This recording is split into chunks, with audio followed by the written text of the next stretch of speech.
Can start now. Good evening to all of you. My name is Reverend Dr. Kenneth Mtata. I'm the General Secretary of the Zimbabwe Council of Churches, and I want to appreciate very much being invited to this evening reflection by the Protestant academies in Germany to reflect on peace, security, and sustainable development and the role of religion in this regard. I think the case for peace as a precondition for development is now generally accepted. It is accepted that without just peace, development would not be sustainable. And I think there is enough evidence to show globally that in those countries where there has been passive violence and non-active peace, societies have not managed to move to the next level of their development trajectory. I want just in my few opening remarks to highlight how the situation is playing out in Southern Africa region, but particularly here in Zimbabwe, and to point out how the religious actors, particularly the churches, are making a contribution in this regard. I think the whole debate of the role of religion towards its contribution to development, I think has been very strong in the last 15 or so years. Although this debate has a completely different shape here in Africa, because actually it is almost an oxymoron to talk about religion and development, because there is no one who can imagine development without the role of religion. We know that whether you're talking about African traditional religion, or whether you're talking about Islam, or you're talking about Christianity, there is no way you can imagine any process of imagining progress without these playing out within the religious arena. So I can understand if this discussion of religion and development is understood in the Western world in the context of growing secularization. But when we are talking about religion and development in this part of the world, we are talking about it as something that is taken for granted and therefore needing to be put at the level of open and direct, deliberate reflection. How does religion, religious actors, religious resources get deployed in service to development? And I would highlight that in the current situation here in Southern Africa, and particularly in Zimbabwe, we can see how the failure to find a positive peace informed by justice has halted or arrested development in this region. If you want, you can have a general picture in the Southern Africa and see what is happening right now in Mozambique. Where religious extremism is affecting possible development in the northern part of Mozambique. And we know that there are many religious actors who are trying to find a way of halting that very destructive conflict in that religion, which has displaced many people and has affected many people's participation in development. We can also see a case here in Zimbabwe.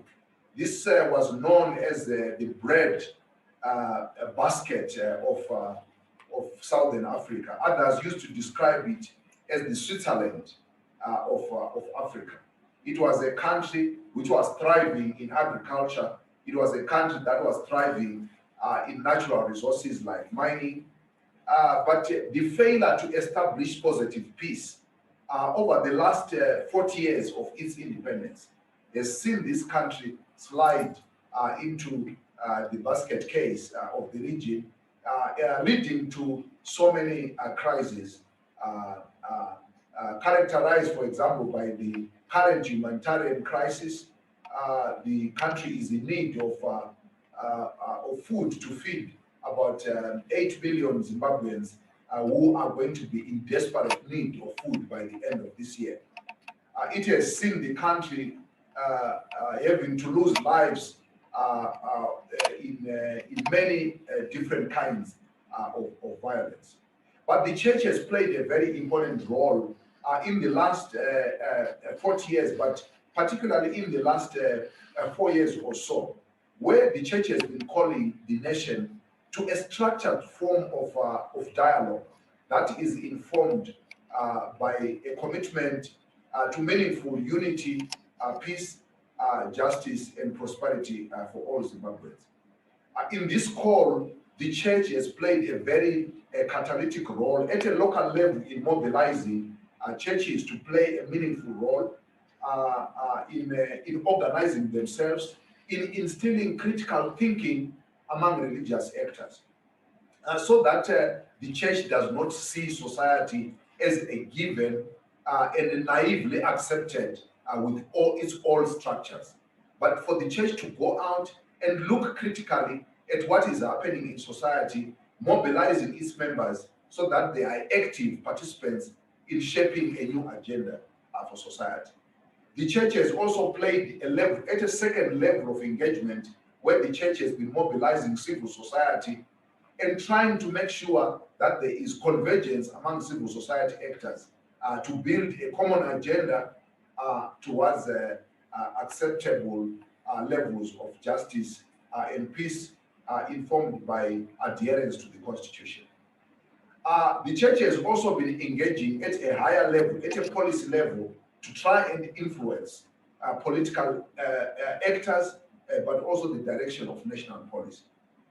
The church has not always been successful in this regard, but with the support of the different governments, government actors from Germany, but also from Europe, from the other parts of the world, the church has managed together with civil society to make a meaningful contribution.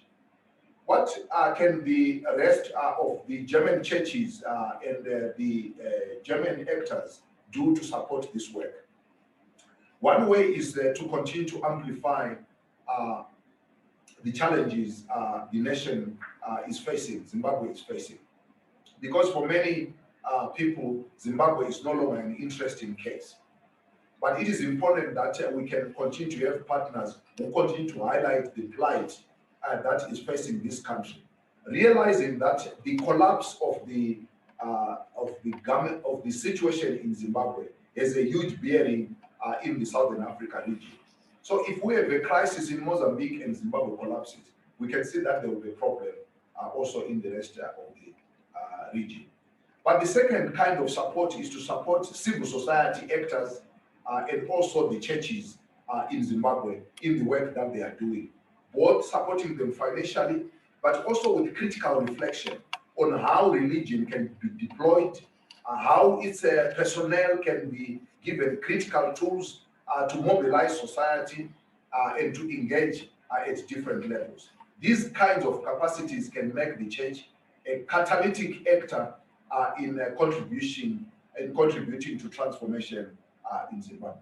And that's why we are so glad to participate in this conversation this evening, so that we can draw from your experiences as we share our own experiences to influence the direction of transformation towards peace and security, deploying our religious resources in this regard.